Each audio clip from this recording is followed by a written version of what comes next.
Hey everybody, welcome to the final episode of the Broken Shifter podcast for the season. Hopefully we have a reason to come back and do more of these next year.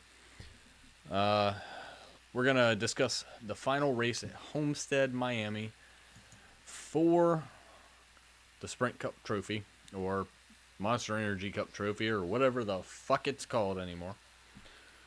And we're going to discuss some other topics on top of it, plus what happened during the race. I'm Hurden. I'm hurting. I'm Amp. Damn it, Amp. And that second one was still Caboose. So, and I'm still Hurden. Anyways, so the Homestead stage finishes. Not to spoil anything for anybody who hasn't already figured it out. Kyle Larson wins stage 1, wins stage 2, and Truex manages to wheel one out to win the race. So we know what the result of that is, and we'll get to that later. So the first thing I really wanted to discuss, and Caboose, I'm going to go to you first on this one, is Toyota pretty much dominated all season. They had the downforce, they had the speed. There was only a few Fords and maybe 2 Chevys, maybe 3 Chevys that showed speed this year. Ryan Blaney Pretty showed much. speed early, but we had Truex, all of JGR except for Daniel Suarez, who did show some speed. Eric Jones even showed some speed. But it was just like Toyota dominance. Larson dominated a lot. Chase Elliott was up there. He probably should have won 3 times or so during the year. Johnson won a few times early in the year. Keselowski won. But that just fell off. Kevin Harvick won. So we had a couple of them, but not in comparison. If you take Chevy and Toyota, or Chevy and Ford, and compare them to Toyota, we did not have any sort of balance whatsoever. Throughout the entire year, I would say we had I'd say about 4 competitive Fords, maybe 5 occasionally. I'm not Either including Chase plate or tracks Jimmy. on that with Stenhouse, Yeah, by the way. nor am I.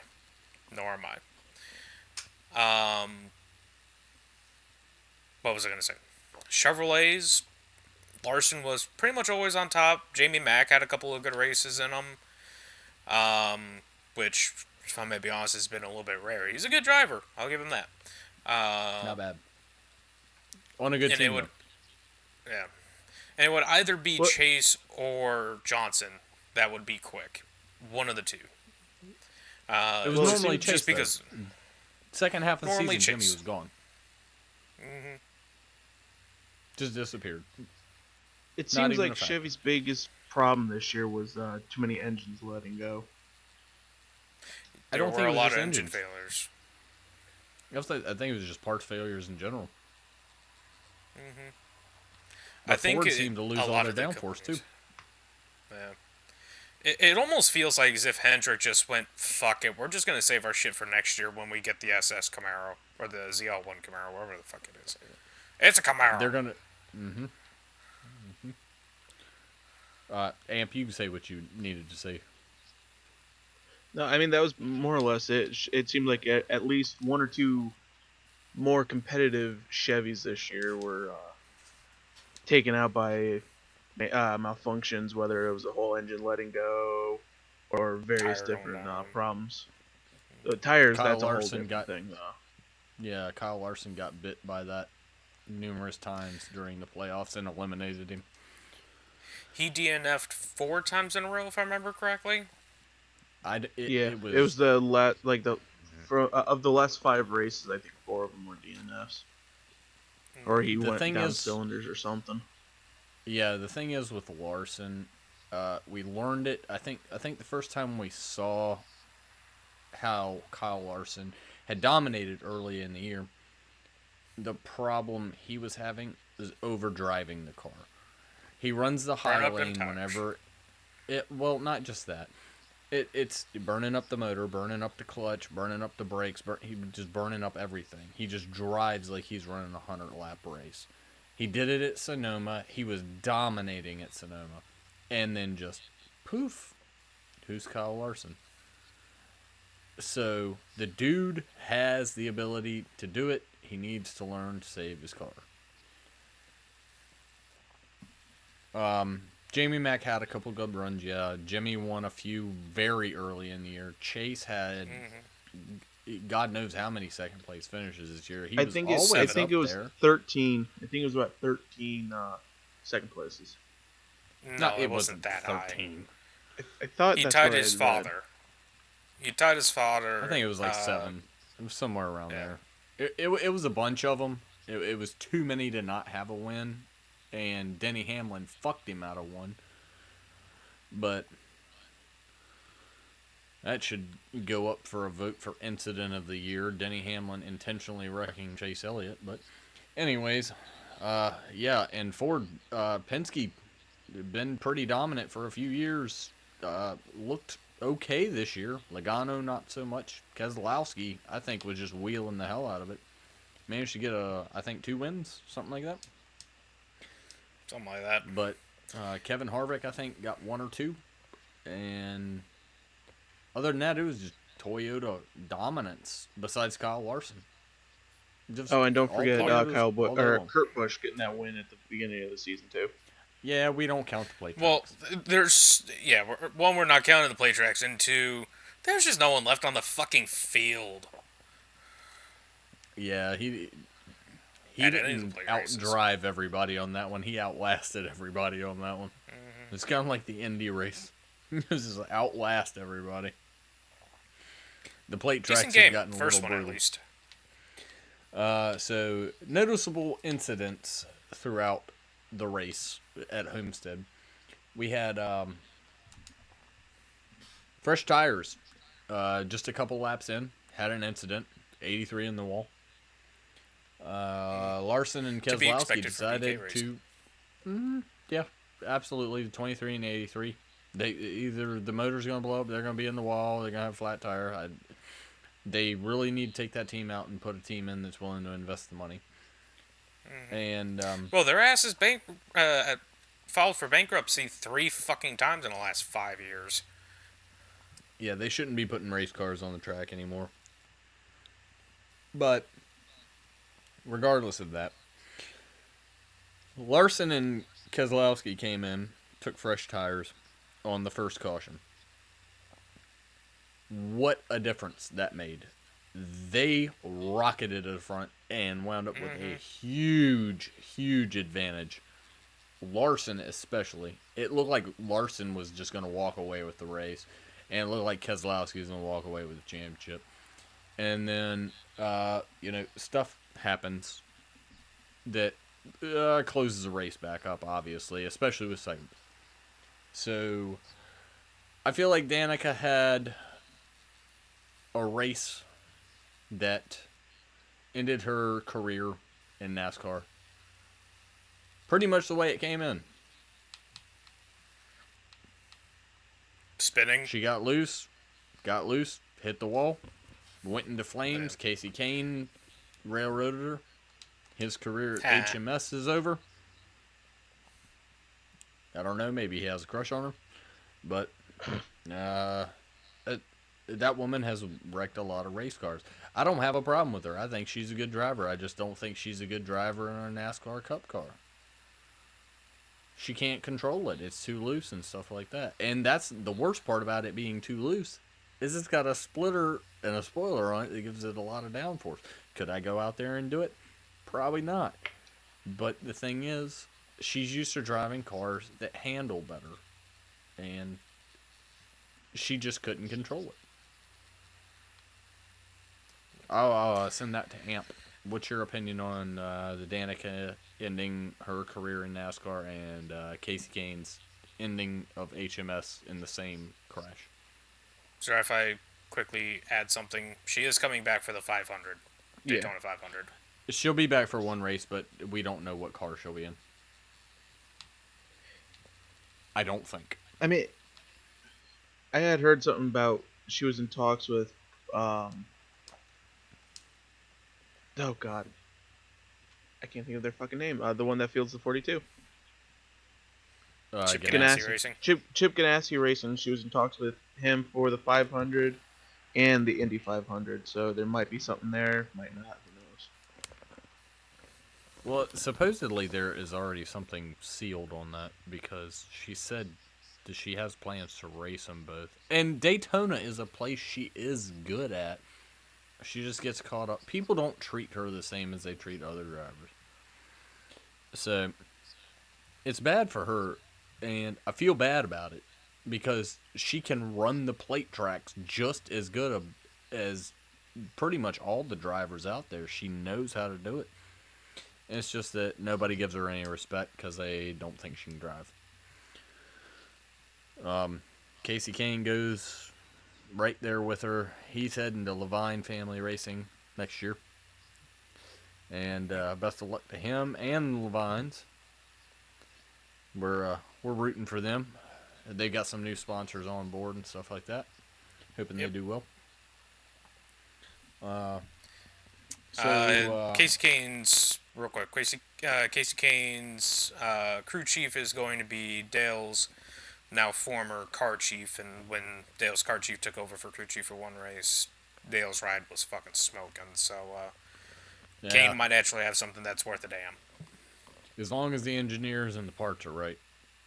I mean, the 95 was not bad this year. They had the speed. Not at all. An improvement look at over recent years. I mean, look at first round of qualifying for Homestead here. They were in top 10. I feel like they're Qualifying? dumping a lot more money in there. I feel like they're doing a lot more. I'm really proud They have of the those means to do it guys now. and stuff like that. Yeah. Yeah, and especially with the sponsors coming on board instead of just K-Love. Sorry, McD. Wish you the best. But Casey Kane's more experienced. He wins more often. And He's a cash cow. Let's be honest. Casey Kane's a cash cow. He's gonna bring in a lot of money. Yep. So that can boost that team.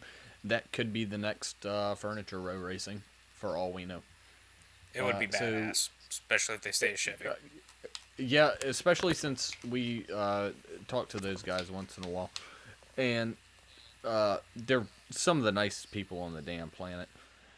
The Levines are great. Here's to you, Michael. Shout out. Anyways, so Kyle Busch stays out on a long run, and Truex pits, on what his crew chief tells him to. Crew chief tells Kyle Busch to stay out, and he runs it out and runs it out and runs it out until he has to pit, but he knows he can make it the whole way. Yep. And he'll be fast. He comes out, and he is way behind Truex. He's behind a couple other drivers as well. And he is running everybody down like a bat out of hell. I would say Kyle Busch had the best car all day long. Kyle Larson was up there. Kyle Larson had a good car too. Just didn't adjust through the time going from day to night. So Kyle Busch is running Kevin Harvick and Truex down. He's going to get to him. There's plenty of time left. He's just going to blow past him, and Kyle Busch is going to take home his second championship. But his brother tags the wall. Awkward Thanksgiving. Yeah. Just in time for the holidays. Just in time for the holidays. The thing is, I wonder who's polished their trophy more to bring to Thanksgiving, because they both have one. So, yeah, this nothing like your brother fucking you. Because Kyle was on a one-stop shop thing going on, and everyone else pitted early, so it would have been a two-stop shop. It just didn't work out in his favor. And he had had enough laps on those tires to where he was going to need to pit and get back on the same cycle. But he was faster than everybody, so he knew he could catch up. And that was proved later in the race. So we got that going on. And Kyle Busch has obviously run everybody down. He's and shout out to Kevin Harvick and Brad Keselowski, who, with non-dominant cars, Harvick on the bottom lane, Keselowski just doing whatever he could for staying up there and being in contention for that win in case something happened. And Truex just sitting there looking in his rear view at Kyle coming. Because Kyle was there. He had the car. But once he got there, he was... All right, I got the statistics on this. He was 1.2 seconds behind with 18 laps. 18 laps. And he had been closing almost a half a second to a second a lap for quite a few laps. Got to 1.2 seconds, they hit lap traffic. That ruined it. Completely ruined it. Kyle Busch could get to Truex's bumper. Every time he did, Truex would take his lane. Truex raced a smart race, used the traffic as picks and everything like that. And after the race, Kyle Busch had a little something to say about one Mr. Joey Logano, who supposedly held him up. But we'll get to Kyle Busch's we'll get to Kyle Busch's post race interview later. But what do you think about how Truex ran the end of that race, switching his line to prevent Kyle Busch from getting by? He did the smart thing. He didn't run the very, very top line until he needed to. And then his car came to life a little bit. But he did the very smart thing. He conserved his car where he had to conserve it. And once Kyle started coming in, he went, all right, it's go time. And as you said, he switched the lines. He was very smart, and that's one reason why I like Truex. He knows what the fuck he's doing. There's no other way to put it. Has a good spotter.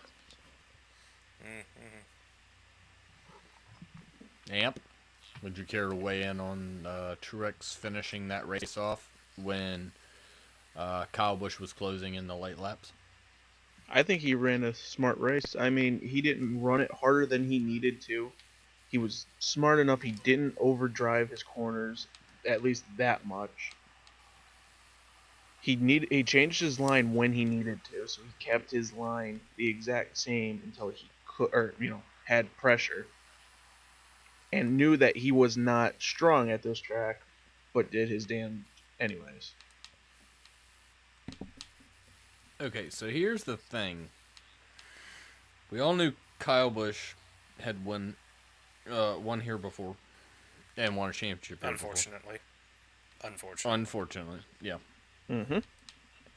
So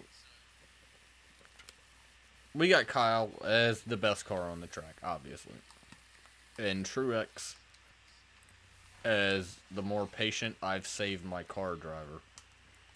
Kyle Busch has got him. Kyle Busch got to him within a second, and he started driving the wheels off the car. He moved up to the outside lane, was damn near hitting the wall sideways. Oh, excuse me. Damn near sideways, hitting the wall. And it allowed Truex to pass lap traffic easier. So I think Kyle overdriving it allowed Truex to make that buffer to prevent the pass from ever happening. But Kyle was definitely the better car. He just wouldn't lay off the gas. He wanted the championship that bad. I'm just happy that Kyle didn't just flat out dump him right there and then. And Kyle Larson did a very smart thing also. Because he was sitting right there. He was catching. He could have taken it. He could have very easily taken it, but he went, nope, I'm going to sit here. If they wreck their asses, I'm far enough back to avoid it. And you know what? That was kind of a respectful move on Kyle Larson's part, which he learned before he actually came into NASCAR higher tier series, because they had the not 24 hours at Daytona, but the the speed weeks, and a local guy from down here at Langley Speedway. It was the last lap, and Kyle Larson just absolutely railroaded him to beat him, and there was a lot of fighting going on. And he had been well known as a rough driver, and that's not the reputation you want. Denny Hamlin's quickly going up that list. I think he may have surpassed Kyle Busch. He's on a lot of people's shit list. I think pretty much everybody at Joe Gibbs Racing is probably on that shit list. Matt Kenseth leaving, probably a good thing for him, because he made some shit lists. It seems like them and Penske feud a lot, and Meanwhile, Hendrick is just sitting here going, ha, ha, ha, suck it. yeah, pretty much. So, yeah, I think Kyle made a smart decision there and let the Championship 2 race it out. He wanted to win. He may have been able to get it. I don't know. Definitely great on the high line. Best high line driver in NASCAR. Absolutely. Especially since Dale's gone now, unfortunately. Yeah. Yep. And Dale's always willing to go test it. Him and Kyle will always be up there. But you'll find those drivers, and then you'll find the bottom feeders, Brad Keselowski, even your favorite driver of all time, Tony Stewart. And bottom feeders, Kevin Harvick. They ain't going up top. Harvick's learned to run the top, but yeah, he still definitely prefers. He runs it when he's Sitting on when the he bottom. needs to. If not, then he's creature of comfort. Yeah, so, anyways, we all made picks a couple of weeks ago as to who we thought was going to win Homestead and win Two the of the three of race. us. I think we made this. What are you talking about? We made Oh, I this. thought you were talking fucking- about the championship four as a whole. Not. Shut the fuck up. You shut the fuck up. You Fight, shut the fuck fight, up. fight. We need to get the Aussie guy, Aussie Man Reviews. Nah, fuck you. Nah, fuck you. Nah, fuck you. So we had our final four picks and stuff like that, and I can't remember when. I think it was after the round of 8 that we picked, but Carbon had his race winner as Truex and his championship winner as Truex. Ding, ding, ding. He won. He got it. Caboose had the race winner as Chase Elliott, and the championship winner is Brad. Big whiff on that one. I didn't know if I was going to give bad luck to whoever, so I went, I'll give it to Keselowski. I personally, Either I give him best luck or Herden horrible luck. had the race winner as Larson, which seemed like a very good possibility, and the championship winner is Kyle Busch, who finished second. So it was a close possibility. I came very close on both of those, and Amp nailed both of them too on Truex for both. And honestly, I feel like Truex deserved the championship. He raced better than everybody all year. Kyle Busch had his big moments. Larson had his big moments. Other than that, those three dominated the season. I don't know what else to say about them. There's not really much else to say. I mean, Truex continued his, not dominance, but the powers that he had the previous season. Even though they switched manufacturers, he still had a hell of a car from the previous year. Well, he didn't switch manufacturers. He was Toyota last year. Okay, then I'm 2015 thinking of 2 was years last ago. year. Yeah, Yeah, I'm thinking of was last 2015. year. He was, Yeah.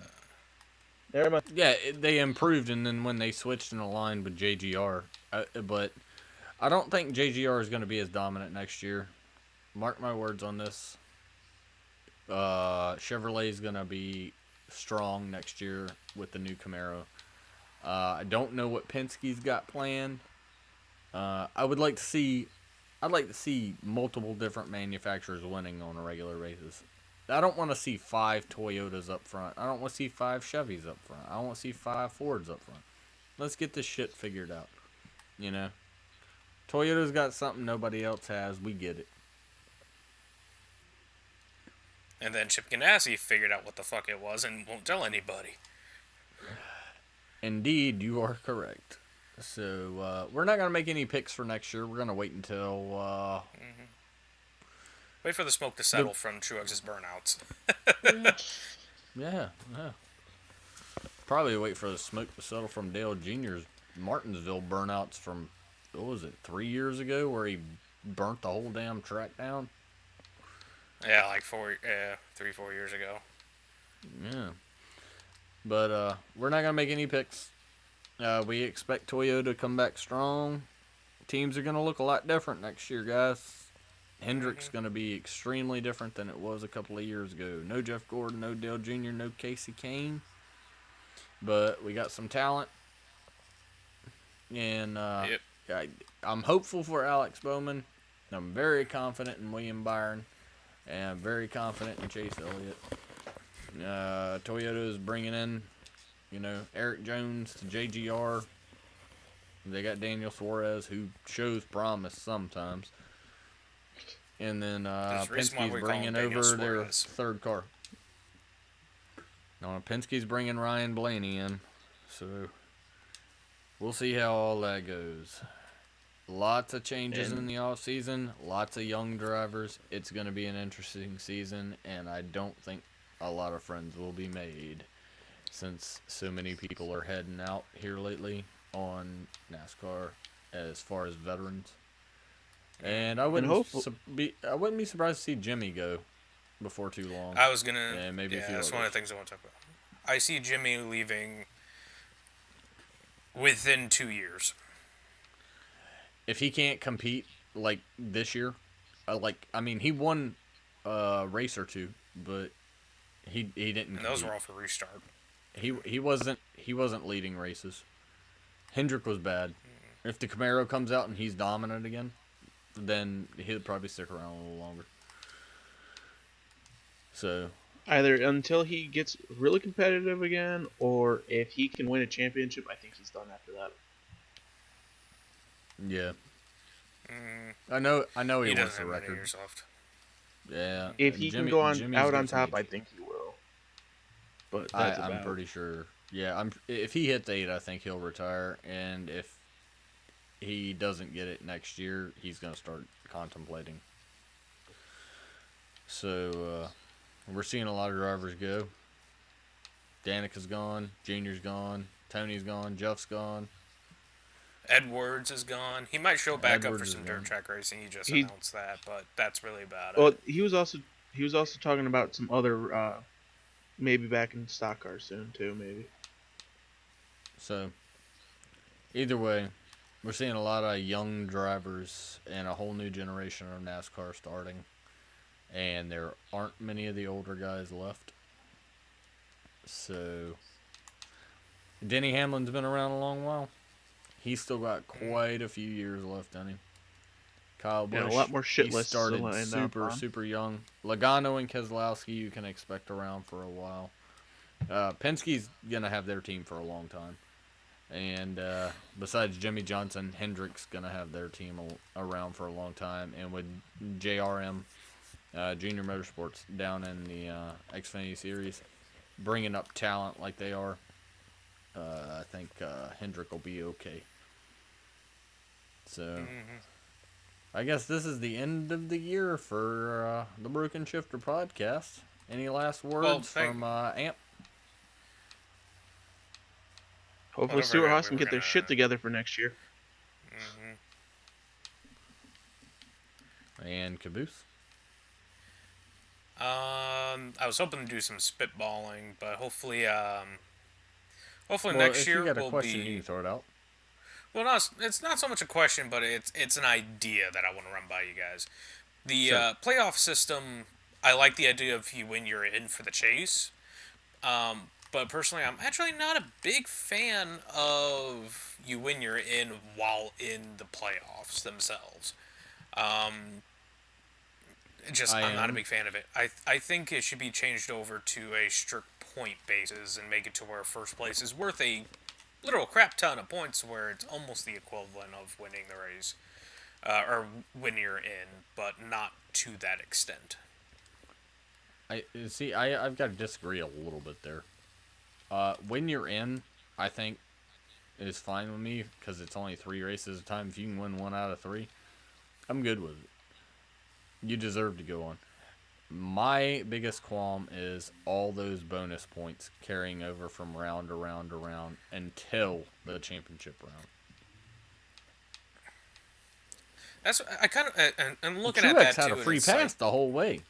I mean, pretty much. and he deserved it, but I mean, hell, he could have he had a free crashed out pass. 90% of the chase races and still made it in. Yeah, to the final 4. Yeah, I think as for the points, if they were to get rid of the if they were not to get rid of the when you're in thing for the actual playoffs themselves, I think the bonus points should be halved going into each round.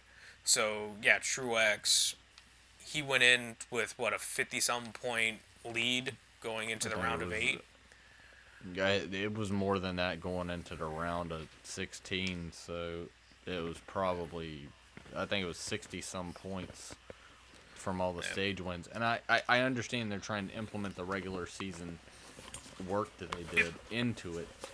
But give them the advantage, then cut it back to half, and then cut it back to maybe like 25%. And then in the last one, just let them all go at it.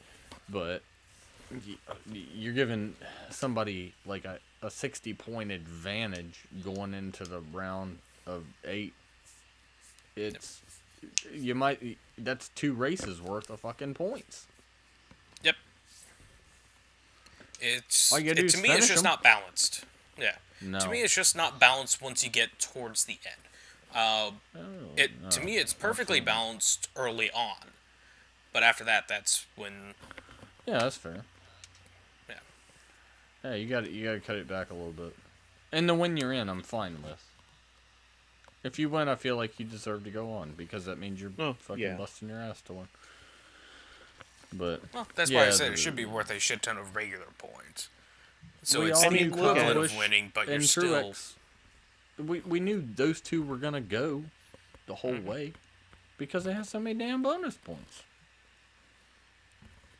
Well, I mean, look at it. Before we started the chase, we had only 2 or 3 spots left over from people who didn't win this year that pointed their way in. Yeah, something like that. Wasn't much. I thought Chase Elliott and who else snuck in there? I don't remember. Larson it wasn't won many. His way in. Larson won his way in. Blaney won his way in. Dillon won his way in. Fuel mileage. Stenhouse won his way in. Newman fueled his way in, or strategied his way in. But yeah, as far as the points go, it's kind of it needs a little revamping. So, anyways, this is going a little long. Mostly touch-ups. Yeah. So, let's go ahead and wrap up the end of year Broken Shifter podcast. Does anybody have any last words? No. I'm assuming that's a no. I'm pretty pretty settled. I got the bit that I wanted to talk about out of the way, so I'm good. Dodge, get your ass back in NASCAR. Fuck Dodge. And fuck Toyota more though. Anyways, we'll be back next year. Maybe one during the off season. But we'll be back pre-Daytona. I'll give you a rundown on speed weeks. See what all's going on. See how the new Chevy's doing, all that stuff. Try and give you as much info as we can. Yeah. And if there's any massive announcements, we'll bring it back during the mid-season, but it's got to be a truly big announcement. Otherwise, you will see us just doing some relatives and just over the wall and stuff of that nature. Just so you guys have something. Because let's be honest, off-season can get quite boring. And we want to be here to keep you guys entertained. Silly season is already over, so yeah, we're gonna probably give you 1, maybe 2 videos before the next season starts, and that'll be the regular podcast. And P.S. the reason Carbon is not here for the first time in quite a while, his Xbox broke. So, he'll be back by then. And if he's not back by then, I won't know because he still won't have an Xbox. Anyways, Get wrecked, son. we'll catch y'all probably for some superlatives, and we're willing to take comments on what you think best race of the year, best incident of the year, best win of the year, anything you want, throw it in there. Tell us what you want us to vote on, and we'll throw it in there. And maybe yours makes it in. It probably will because you'll probably be the only person commenting. So please do it and let us know. We do this podcast every week. At least make it feel like as if we're doing something. Exactly. So, yeah, come back and keep listening, please. And give us some damn comments. We need to know. Anyways, this is Broken Shifter, end of season Homestead Miami podcast. Congratulations, Martin Truex Jr. Fuck you, Kyle Busch. I'm hurting. I'm Caboose. I'm Amp. No one cares. Fuck you.